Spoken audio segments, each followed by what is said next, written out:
तर प्रेक्षक मंडळी आजच्या एपिसोडमध्ये जो धैर्य आणि साबी असतात ती होळीची तयारी करत असतात आणि सर्व काही व्यवस्थित सुरू असतं.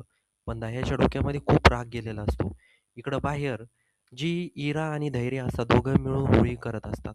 तर इकडं साबी आणि जो धैर्य आहे ते दोघे आतमध्ये येतात आणि आतमध्ये आल्यानंतर जी दामिनी असते आणि दया असतात दोघंही खोलीमध्ये असतात.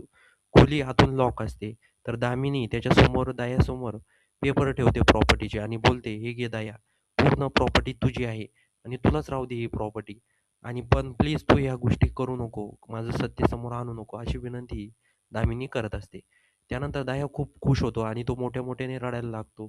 ते हसायला लागतो. हसल्यानंतर तेवढ्यात जी दामिनी असते ती गन बाहेर काढते आणि दह्याच्या डोक्यावर धरते आणि जो धैर्य आहे आणि जी साबी आहे ती बाहेरच उभा असतात.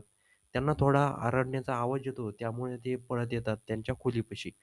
तेवढ्यात तिथं गोळीचा आवाज होतो मोठा आणि त्यानंतर जे दया असतो त्याला काय झालं हे त्यामध्ये दाखवीत नाही. दयाला गोळी लागते की दामिनीला लागते हे काहीच त्यामध्ये दाखवीत नाही. तर बाहेर साबी आणि धैर्य दोघेही उभा असतात. पण दयाच्या नावावर पूर्ण दामिनीने प्रॉपर्टी केलेली असते. आता येणाऱ्या भागामध्ये नेमकं दयाला गोळी लागली, की दामिनीला येणाऱ्या भागात लवकरच समोर येईल. ते बघण्यासाठी चॅनलला सबस्क्राईब सर्वात आधी आपल्या करून घ्या.